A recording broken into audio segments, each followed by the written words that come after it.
반갑습니다. 방금 소개받은 서울 살렘교회를 섬기고 있는 윤희숙 목사입니다.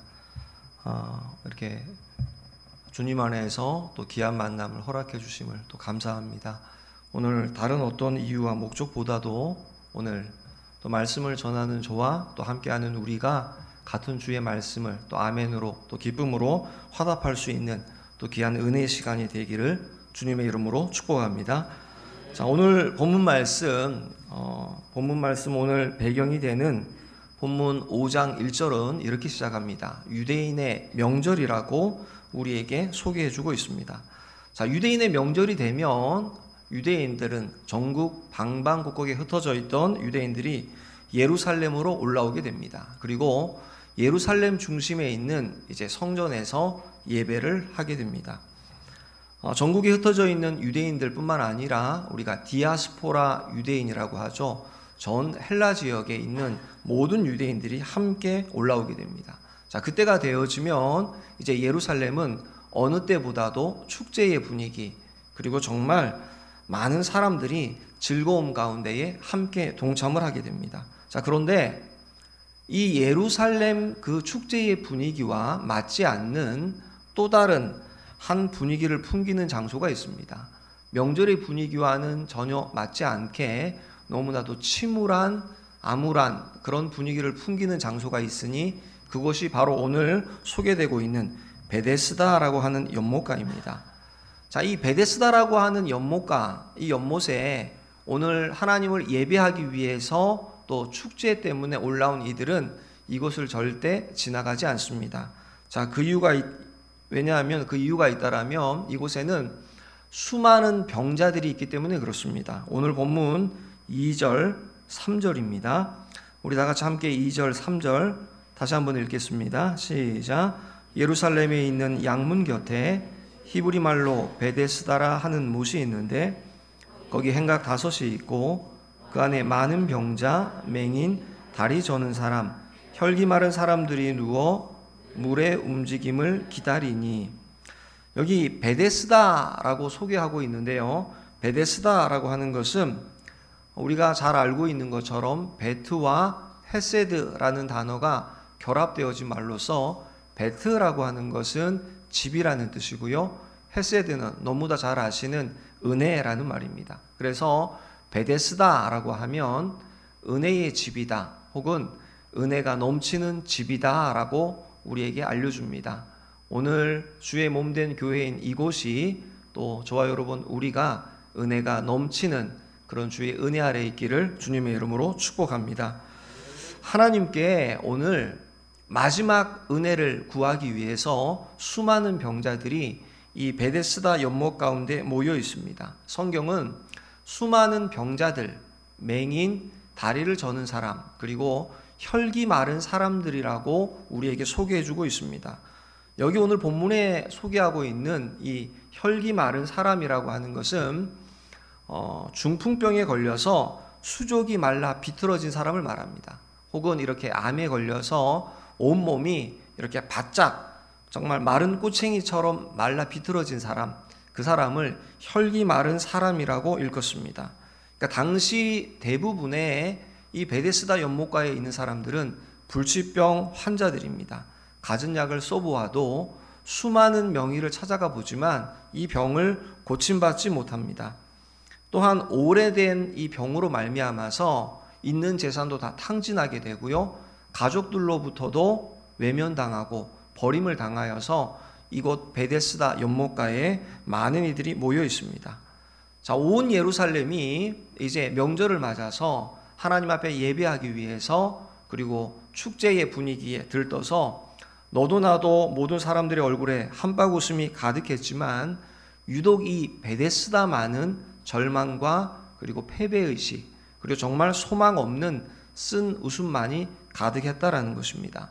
무슨 말입니까?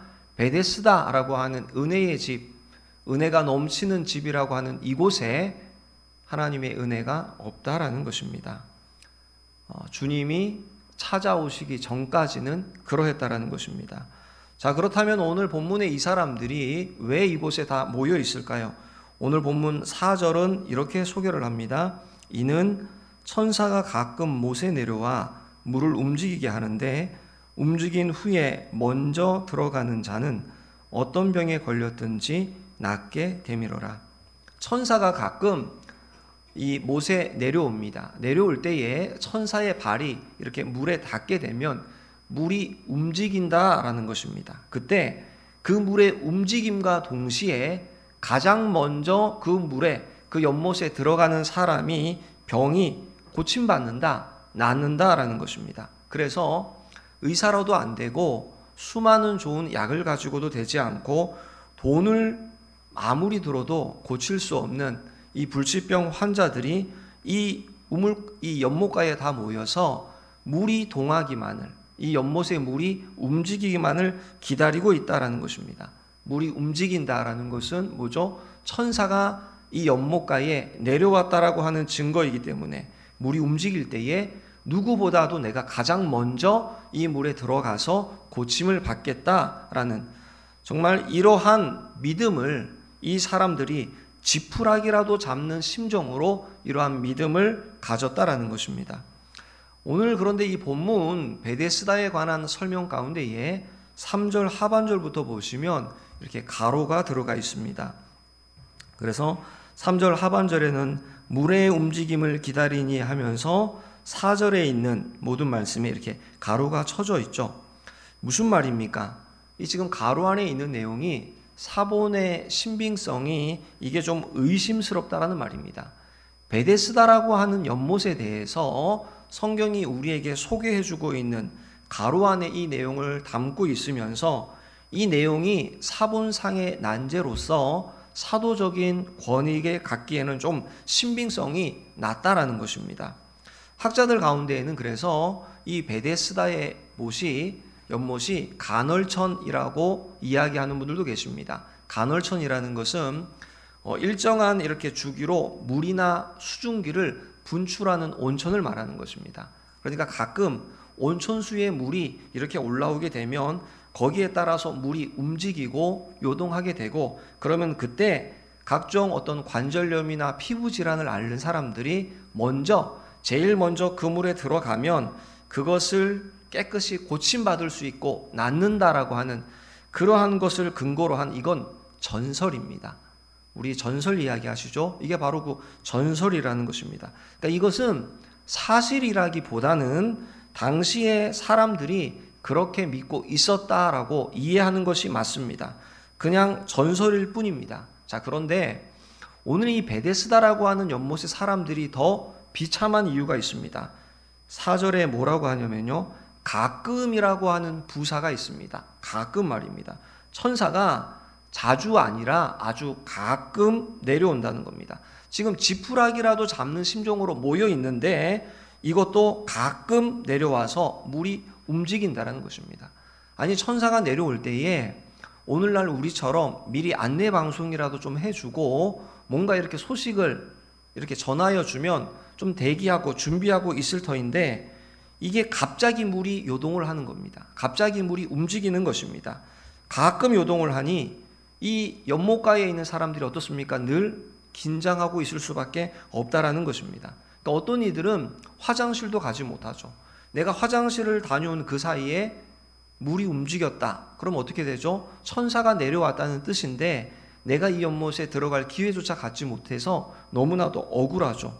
또 이 환자들이 빠르게 왔다 갔다 할 수 있는 그런 형편도 아닙니다. 그래서 늘 불안하고 늘 긴장 가운데에서 노심초사합니다. 어쩌다가 이 아이들이, 꼬마들이 지나가다가 장난처럼 이 연못가에 돌이라도 하나 던지기라도 하면, 그래서 물이 움직이면 사람들이 깜짝 놀라겠죠.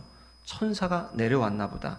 그렇게 늘 긴장하고 있어야 하는 곳이 이 베데스다 연못가입니다. 또한 이 베데스다 연못가에 있는 이 불치병의 수많은 병자들이 참 비참한 이유가 있다라면, 이 베데스다 연못의 크기가 무려 91m, 폭이 46m, 무엇보다도 수심이 깊이가 7m나 되는 아주 거대한 연못이다라는 것입니다. 자, 이 연못에 지금 들어가려고 하는 사람들이 어떤 사람들입니까? 이 사람들은 정말 우리가 앞에서 본문에서 확인한 것처럼 맹인, 그리고 다리를 저는 사람들, 혈기 마른 자들, 제대로 걷지 못하는 이런 사람들이 7m나 되는 깊은 물에 들어갔다가는 죽을 수도 있고, 또 오늘날처럼 이게 정화조 시설이 잘 되어져 있어서 물이 깨끗한 것도 아닙니다. 그럼에도 얼마나 이 많은 연못 주위에 사람들이 인산인해를 이루며 모여 있었겠습니까? 모여서 뭘 할까요? 가끔 물이 동하지만 늘 긴장하고 있지만 서로 이렇게 돌아보면서 동병상련의 정을 나누면서 어디가 아파서 오셨냐고, 얼마나 되셨냐고, 얼마나 힘드셨냐라고, 그러면서 서로 위로하고 힘내자고 격려하면서, 또 문병을 온 누군가가 이렇게 음식이라도 준비해 오면 함께 나누면서 이렇게 여러 가지 많은 것들을 이렇게 나누었을 것입니다. 왜요? 물이 가끔 요동하기에 많은 여러 가지 것들을 함께 했을지 모릅니다. 자, 그렇게 각지에서 이렇게 몰려온 사람들이 이 연못을 뚫어지게 바라보고 있습니다. 갑자기 천사가 내려와서 물을 움직이게 할까봐 화장실도 못 가고 씻지도 못합니다. 그냥 누워만 있는 겁니다. 특별히 38년 된 병자, 꼼짝하지 못하고 그냥 등을 땅에 붙이고 이 뜨거운 떼약볕에, 이스라엘이 얼마나 이 더운 나라입니까? 계속 누워있다 보니까 이 등짝에 진딧물이 막 생기는 겁니다. 악취는 얼마나 날까요? 자, 베데스다는 분명히 은혜의 집이다, 은혜가 넘치는 집이라고 하였습니다. 그러나 베데스다라고 하는 이 연못의 실상의 모습은 너무나도 추악한 현장이라는 겁니다.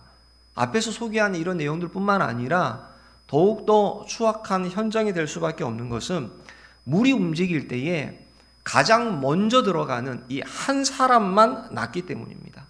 물이 움직인다 누가 그러면 내가 먼저 들어가겠다고 하는 그 사람의 바지가랑이를 잡고 끌어내려서라도 내가 밀고 당기고 어떻게 하든지 내가 들어가야만 고침을 받기에 삽시간에 이 베데스다라고 하는 연못은 점점 인간의 이기심이 가득한 아주 삭막한 곳이 되고 만다라는 것이죠. 오늘 우리 교회는 어떻습니까? 우리 교회는 은혜의 집이 맞습니까? 오늘 교회된 저와 여러분은 정말 은혜가 넘치는 베데스다가 맞습니까? 오늘 어쩌면 이 베데스다 연못가에 있는 수많은 병자들, 오늘 저와 여러분 우리의 모습 아닙니까? 어쩌면은 정말 오늘을 살아가는 오늘 우리가 아닌가 생각해 보게 됩니다. 그러니까 어떤 곳으로도 고칠 수 없는 병자들, 오늘 저와 여러분 우리 영혼의 병 누가 고칠 수 있습니까? 우리 하나님 한 분 외에는 고칠 수 있는 이가 없습니다. 우리의 영혼의 병과 오늘 허물과 죄로 죽었던 우리의 모든 육신과 영혼의 모든 심령을 이 세상의 어떤 제도와 규율과 어떠한 도덕적인 다른 어떤 종교들로서 고침받을 수가 없다라는 것입니다. 우리가 무엇으로 만족을 얻을 수 있습니까? 이 세상의 권력이요, 돈이, 쾌락이 그것으로 채워지기는 합니까? 많은 수많은 병자들이 이 베데스다 연못에 모여 있는 것처럼 오늘날 수많은 사람들이, 특별히 믿음의 성도들 역시도 이러한 현실 가운데 이 연못에 있는 사람들처럼 살아가고 있다라는 것입니다. 이 연못에 또 다른 특징 하나가 있는데요. 그게 뭐냐면 오늘 이곳에는 수많은 병자들이 모여 있다 보니까 자기 자신이 정말 깊은 병에 들었다는 것을 잊을 때가 있다라는 것입니다. 병자들만 가득하다 보니까 정상적으로 건강한 사람인데도 뭔가 좀 이상하게 취급받을 수 있다라는 거죠. 우리 왜 그러지 않습니까?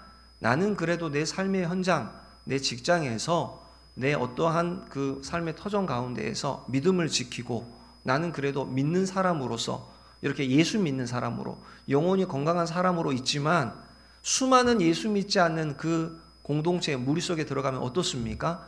우리가 위축됩니다. 어려워하고 불편해하죠. 마치 내가 좀 바보 같은 사람처럼 우리가 그렇게 느껴질 때가 있다라는 겁니다. 그리고 이 물이 가끔 동한다라고 했습니다. 가끔. 자, 가끔 이 물이 움직이기에 사람들이 너무너무 정말 긴장 가운데 살아가는 것입니다. 우리 그러지 않습니까? 하루하루 한 주간 삶을 사시면서 나름 우리도 다른 사람들보다 좀 더 나은 삶을 위해서 열심으로 싸워내는 겁니다. 정말 성공하기 위해서 다른 사람들보다도 더 긴장해야 되고 더 스트레스 받고 더 노심초사하고, 정말 어떻게 보면 그래서 주일 이 예배 시간은 오늘 우리 기도하셨던 것처럼 한 주간 삶의 현장에서 빛과 소금으로 살아내시다가 온몸이 정말 세상 가운데 말씀대로 살아내다가 피를 흘리며 너덜너덜해진 우리가 이 은혜의 집 가운데 와서 말씀을 통하여서 다시 한번 힘을 얻고 위로를 받고 내일의 기대와 소망으로 나아가는 것 아닙니까? 어떻습니까? 오늘 이곳 가운데 보면 정말 너무나도 베데스다 연못, 우리의 오늘의 삶의 모습 크게 다르지 않다라는 거죠. 이 세상을 우리가 무한 경쟁의 장이라고들 이야기하십니다.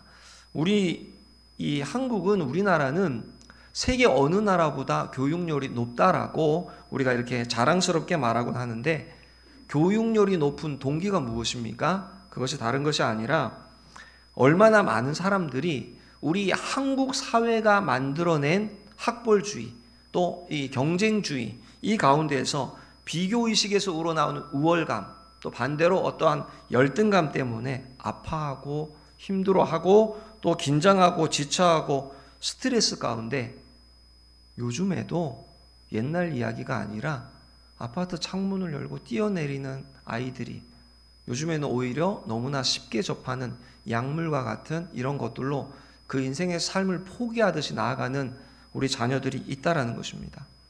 그걸 마치 증명이라도 하듯이 우리나라의 저녁 밤문화 어떻습니까? 세계가 놀라고 감탄한다고 하죠. 야, 이런 나라가 있는가? 그 밤 늦은 시간에도 흥청망청 부어라 마셔라, 왜 이런 일들이, 세계가 주목하고 있는 이런 일들이 일어납니까? 온종일 내가 수고하고 내가 성공하기 위해서, 정말 내가 남들보다도 먼저 일어나고 내가 1등이 되기 위해서, 내가 이 베데스다 연못에 먼저 들어가기 위해서, 내가 고침받기 위해서 온종일 정말 고군분투하면서 내 마음속에 이 싸워왔던 모든 것을 해소하는 그 길이 이렇게 다른 곳에 가서 이렇게 막 나쁜 모습으로 드러나고 있다라는 것입니다. 자, 그런데 한번 상상해 보십시오. 이 베데스다 연못에 이제 물이 움직일 때에 누군가가 1등으로 들어갔습니다. 천사가 내려왔는지 모르지만, 바람이 불어서 그런지 모르지만 물이 움직였습니다. 근데 누군가 1등으로 들어갔습니다. 자, 그러면 1등으로 들어간 사람이 있으면 우리 어떻게 해야 됩니까? 박수 쳐줘야죠. 축하합니다. 축복합니다. 그런데 우리가 그렇게 되지 않습니다. 우리 왜 사촌이 땅을 사도 이렇게 배가 아프다라고 하는, 왜 그렇습니까? 상대적인 박탈감 때문에 그렇습니다. 다른 이유가 아니죠. 이 사람이 1등으로 먼저 들어가서 고침을 받았다라고 하는 것은 내가 고침받는 순서가 그만큼 어떻게 해요? 뒤로 밀려났다는 것입니다. 내가 앞으로 더 고통을 받아야 된다는 것입니다.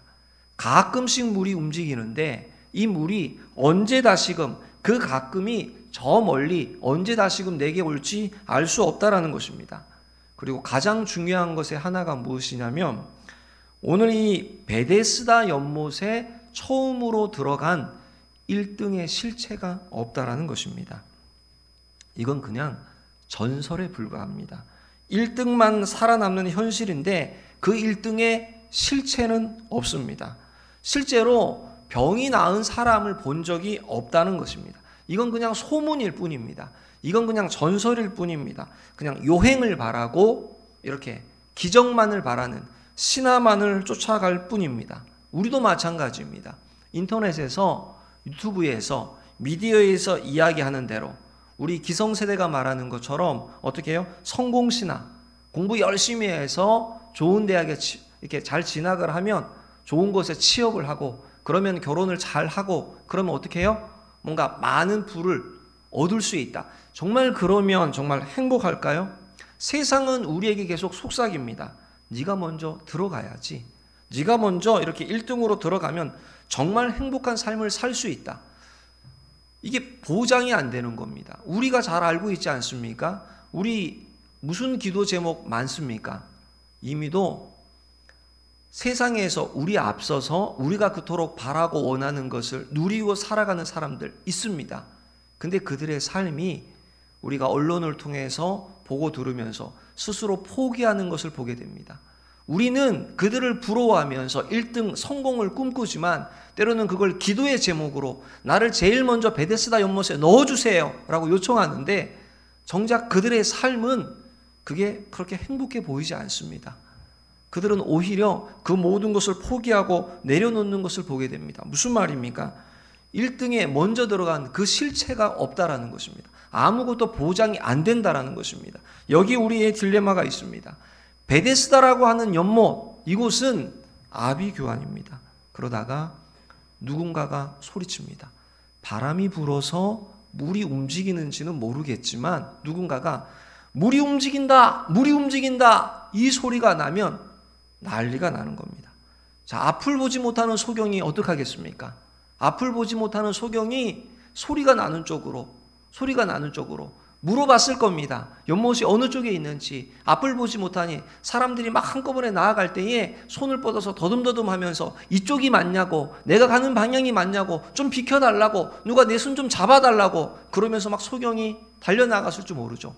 다리를 저는 사람은요, 혈기 마른 사람은요, 정말 꼼짝하지 못하고 기어서 어떡하든지 자신들이 먼저 1등으로 이 베데스다 연못에 들어가기 위해서 안간힘을 썼을 것입니다. 자, 오늘 본문에 소개하고 있는 38년 된 병자는 어떻습니까? 이 사람은 누워서 꼼짝하지 못합니다. 이 병자가 누워서 그렇게 소리치지 않겠습니까? 저 좀 도와주세요. 저 좀 도와주세요. 저 좀 불쌍히 여겨주세요. 누가 저를 좀 들어서 이 연못가에 좀 넣어주세요. 저는 38년이나 되었습니다. 38년이나 되었습니다.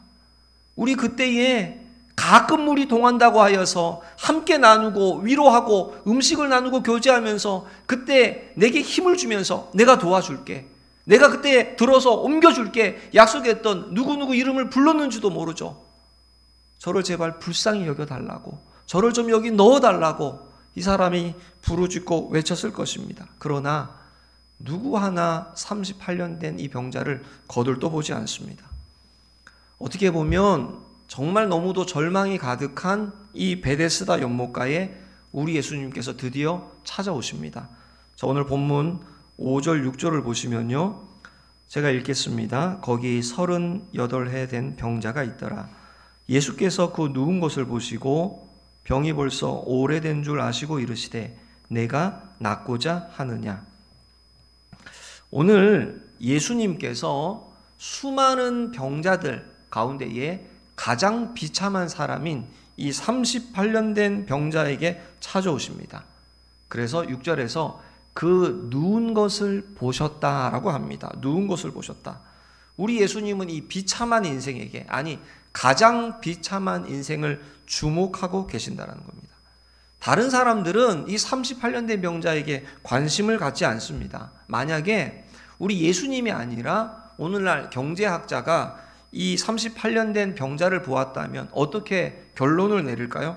야, 이 38년 된 병자를 돕고 이 사람을 섬기고 치유하고 함께하는 것, 이거 좀 비효율적이다. 이 기회의 비용으로 좀 더 건강한 사람, 좀 덜 아픈 사람을 우리가 섬기고 함께해 주는 것이 더 합리적이지 않겠느냐, 이렇게 이야기했을 줄 모르죠. 하지만 오늘 우리 예수님께서 이 38년 된 병자의 모습을, 그 누운 것을 보셨다라고 합니다. 이 말씀은 무슨 뜻입니까? 오늘 저와 여러분, 우리가 어떠한 형편에 있든지 누구와 비교하면 내 삶이 제일 비참하고 정말 어렵고 고통 가운데 있다라고 할지라도 오늘 저와 여러분 우리를 주목하시고 우리를 보고 계심을 믿으시기 바랍니다. 우리 가운데에 내 아픔은 아무도 이해할 수 없어. 나와 같은 이 슬픔과 상처는 그 누구도 알지 못해. 내가 이거 창피해서 부끄러워서 감히 누구에게도 이야기하지 못했어. 아니, 또 이야기한다고 한들 이게 해결될 리가 없잖아. 그런 문제가 있습니까? 오늘 우리 하나님께서 그런 저와 여러분 우리를 주목하시고 하나님의 큰 일, 하나님의 그 새로운 일들을 행하실 것을 믿으시기 바랍니다. 우리 예수님께서 그 누운 것을 보셨습니다. 그 누운 것을 보시고 그리고 그 병이 벌써 오래된 줄을 아셨다라고 6절에 말씀합니다. 예수님께서 이 사람의 딱한 상태와 이 사람의 고통이 얼마나 오랫동안 계속되어 온 고통 가운데 있다라는 것을 잘 아셨습니다. 병이나 너무나도 오래되어서 38년이나 되어서 어떻게 보면 살 희망도, 낫고자 하는 희망도 없이 별다른 그냥 대책이 없이 이 연못가에 있는 줄도 모르죠. 오늘 우리 예수님이 이 38년 된 병자에게 찾아오셔서 무엇라고 하십니까? 6절 가운데에 내가 낫고자 하느냐라고 물으십니다. 자, 그러면 살고자 하는, 낫고자 하는 희망이 있는 사람이라면 어떻게 해야 됩니까? 네, 낫고 싶습니다. 저 좀 불쌍히 여겨주세요. 저를 고쳐주세요. 저를 일으켜주세요. 도와주세요. 하는 게 정상이죠. 근데 오늘 이 사람은 전혀 다른 이야기를 합니다. 37절, 오늘 본문 5장 7절에 뭐라고 하죠? 함께 읽겠습니다. 시작. 병자가 대답하되 주여, 물이 움직일 때에 나를 못에 넣어주는 사람이 없어 내가 가는 동안에 다른 사람이 먼저 내려가나이다. 지금 참 이상한 이야기를 하고 있지 않습니까? 네, 고침받고 싶습니다. 고쳐주세요. 도와주세요. 이렇게 말을 해야 되는데 지금 전혀 다른 핑계를, 원인을 다른 곳에서 찾고 있습니다. 자, 근데 우리 주님께서 내가 낫고자 하느냐라고 물으시죠. 우리 주님이시라면, 여러분과 제가 만약에 주님이시라면 38년 동안이나 이루고 있어서 베데스다 연못 가운데 있으면 뭐라고 하는 게 정상이죠? 내가 낫기를 원해? 이렇게 질문하는 것보다 우리 예수님께서 오늘 뒤에 말씀에 소개하고 있는 것처럼 내 자리를 들고 일어나 걸어가라고, 예수님께서 나으라고, 일어나라고 예수님께서 이렇게 바로 고쳐주셔야 될 것 같은데 왜 낫고자 하느냐라고 묻고 계십니까? 우리 예수님은 언제나 저와 여러분, 우리와 인격적인 교제를 하기 원하십니다. 이렇게 계속해서 우리에게 말씀하시고 우리가 대답하고 반응하기를 원하십니다. 일방적으로 너 이리 와라, 내가 너 고쳐줄게, 그렇게 하시는 분이 아니라는 것이죠. 특별히 저와 여러분이 어떻게 해요? 겸손하게 주님 앞에 엎드리고 요청하면 정말 주님, 저를 붙잡아 주세요, 저를 함께 해주세요, 저를 고쳐주세요 라고 하는 그 요청을, 그 간절한 기도를 주님이 원하신다라는 것입니다. 그냥 일방적인 이런 커뮤니케이션이 아니라 서로 이렇게 소통하기를 원하십니다. 함께 대화하고 함께 그 아픔을 토로하고 함께 이야기하기를 원하시는 분입니다. 그래서 어떻게 합니까? 기도의 자리로 나아가는 겁니다. 예배의 자리에 올라오시는 것입니다. 그때 비로소 주님의 그 부르심을, 주님을 만날 수 있다는 거죠. 우리 이렇게 주일에 한 번 예배 자리에 올라오시는 것도 너무 귀하고 감사한 일이지만 매일매일 새벽을 깨운다라는 것, 또 수요일을, 또 금요 기도회 가운데 나와서 철야의 밤을 보내면서 주님 도와주세요, 주님 살려주세요, 주님만이 답임을 알고 부르짖는 것, 그걸 우리 주님이 원하신다라는 거죠. 우리 잘하지 않습니까? 일주일에 한 번에서 되는 게 없습니다. 그나마 이 영적인 일조차도 주일에 한 번이라도 올라오는 것이 정말 쉽지 않죠. 밥은 하루에, 요즘에는 이렇게 건강을 생각하셔서 두 끼만 드시는 분들도 계시지만 꼬박꼬박 매일매일 먹어야 하는 양식처럼 매일매일 새벽에 나와서 우리의 형편을 아시는 주님께서 저와 여러분을 향해서 주목하시고 바라보시는, 그리고 그 주님 앞에 매일매일 하나님 앞에 우리 자신이 드러나지 않으면, 보여지지 않으면, 말씀과 기도로 나아가지 않으면, 주님의 긍휼을 입지 않으면 우리가 무슨 힘으로 어떻게 살아갈 수 있단 말입니까? 일주일에 한 번에서요 되어지는 것이 몇이나 됩니까? 그러나 삶의 현장에서 원체 치열하고 힘들게 살아오시니 일주일에 하루라도, 아니 수요일은 고사하고, 여러분 누가 제일 힘들까요? 목회자는 그렇게 솔직히 힘든 게 저는 없다고 생각하는 사람입니다. 예전에 어느 집사님이 그러시더라고요. 헬스하러 이렇게 어디 피트니스 센터에 갔더니 거기에 이 강사분이, PT 해주는 선생님이 몸이 너무 좋으시다라는 거죠. 그래서 막 부러워하는데 그분이 오히려 이렇게 얘기를 해주시더래요. 하루 왼종일 삶의 현장에서 치열하게 사시다가 또 건강을 위해서 이렇게 운동을 하시기 위해서 몸에 이렇게 올라오셨는데 누가 더 대단한 겁니까? 이분은 하루 종일 앉아서 그렇게 운동만 하고 있으니 몸이 좋죠. 그러나 저와 여러분은 어떻습니까? 온종일 삶의 현장에서 빛으로 소금으로 살아내시다가 그리고 다시금 쉽지 않은 새벽을 또 수요일을 금요일을 주일을 이렇게 깨워서 올라오는 것, 이게 정말 대단한 거죠. 이게 정말 하나님의 큰 은혜인 줄로 믿습니다. 계속해서 그래서 주님 앞에 나와서 주님 정말 내가 갈급합니다. 내가 목마릅니다. 주님 배가 고픕니다. 주님 내가 정말 의에 줄이고 목이 마릅니다. 우리 가정의 형편 잘 아시지 않습니까? 주님 불쌍히 여겨주십시오. 제 앞길이 막막합니다라고 계속해서 요청하는 것입니다. 그럴 때에 우리 주님께서 우리의 요청을 듣기를 기뻐하시고 그의 능하신 오른손으로 정말 하나님의 은혜, 하나님의 능력, 하나님의 기적을 체험케 해 주신다라는 것입니다. 자, 그런데 오늘 앞에서 말씀드린 것처럼 이 38년 된 병자가 뭐라고 말합니까? 고쳐주세요 라고 하지 않고 오늘 다른 원인을 7절에서 변명처럼 이야기하면서 물에 넣어줄 사람이 없어서, 그러니까 여태 사람의 도움이 없어서 자기가 지금 이렇게 비참한 환경에 있다라고 소개하고 있습니다. 그러니까 자신의 비참한 인생의 원인이 내가 주님을 만나지 못해서 하나님의 은혜를 입지 못해서가 아니라 나를 도와줄 사람이 없어서 그렇다는 겁니다. 나를 도와줄 사람이 있었으면 내가 좀 더 나은 인생을 살 수 있었을 터인데 이 이야기를 하고 있는 것입니다. 우리 그러지 않습니까? 돈만 있으면 행복할 거야. 내가 이렇게 참 힘들고 어려운 삶을 사는 건 내 환경을 잘못 만나서 내가 그 사람을 그 누구를 만나지 않았으면 그때 그 일을 겪지 않았으면 우리 젊은 청소년 청년들의 이야기하는 것처럼 우리 엄마가 우리 아빠가 좀 더 좋은 환경에 있었다라면 그렇다면 내 삶이 바뀌어지지 않았을까? 여러분 정말 우리의 그 환경이 달라졌다라면 우리의 삶이 그렇게 완전히 바뀌어졌을까요?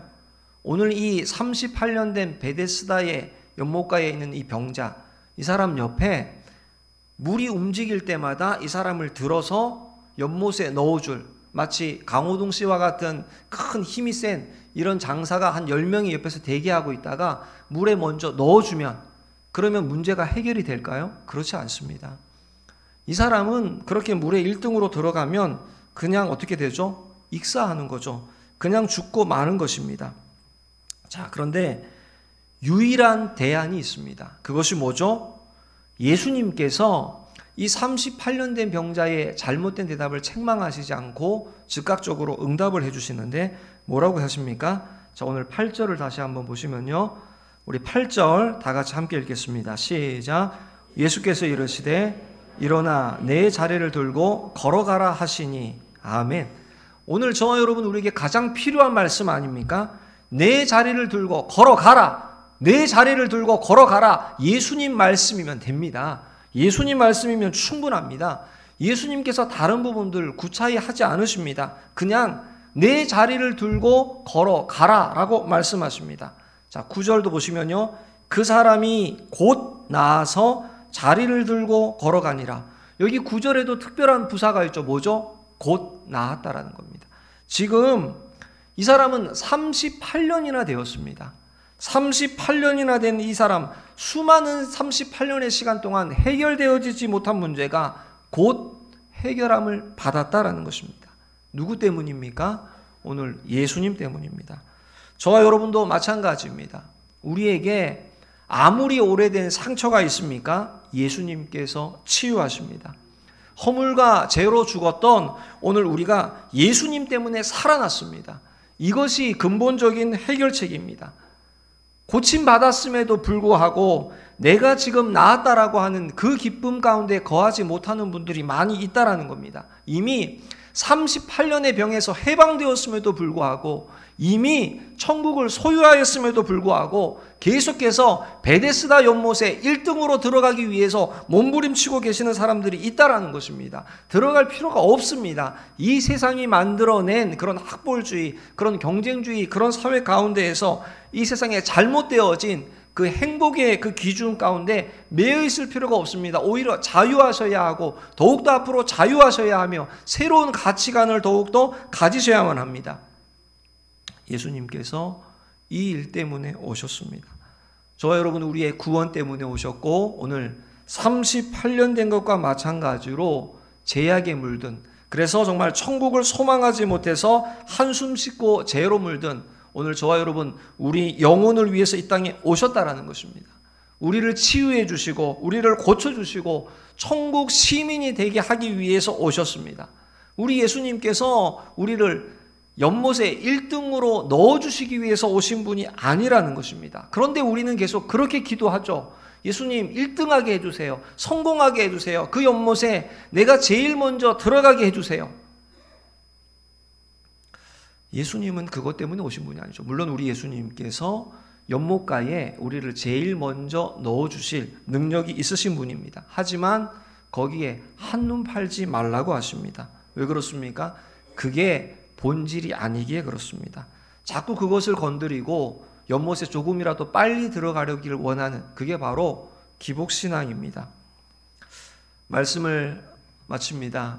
오늘 우리는 어떤 병에 걸려 있습니까? 어떤 고민이 있습니까? 우리 어떤 아픔이 있습니까? 38년 정도 되셨습니까? 아니 그보다 더 오래 되셨습니까?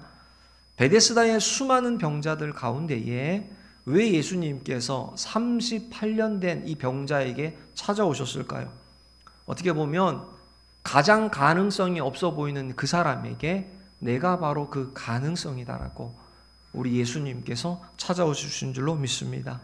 오늘 저와 여러분 우리 주변에 이 지역 가운데에 예수님을 모르는, 여전히 베데스다 연못에 이렇게 들어가기를 원하는 병자들이 있습니까? 우리는 어떻게 해야 됩니까? 정말 고민하고 이제 기도하셔야만 합니다. 온 세상이, 온 나라가 힘들다라고 어렵다라고 합니다. 그러다 보니까 너도 나도 할 거 없이 어떻게 해요? 서로 1등으로 들어가기 위해서 막 다름질하는 그 사람들 가운데에 어떻게 예수님을 소개할지 오늘 이 시대의 교회인 저와 여러분의 사명입니다. 이것이 숙제입니다. 베데스다는 은혜의 집이라고 했습니다. 진정한 베데스다는 누구입니까? 연못이 아니라 오늘 바로 예수 그리스도이십니다. 2023년도 이렇게 6월 셋째 주를 다시금 하나님을 예배하면서 또 우리의 삶의 현장 가운데 한 주를 시작합니다. 어떠한 어려움과 또 누가 뭐래도 우리의 베데스다 되시는 우리 예수님과 함께 하시길 주의 이름으로 축복합니다.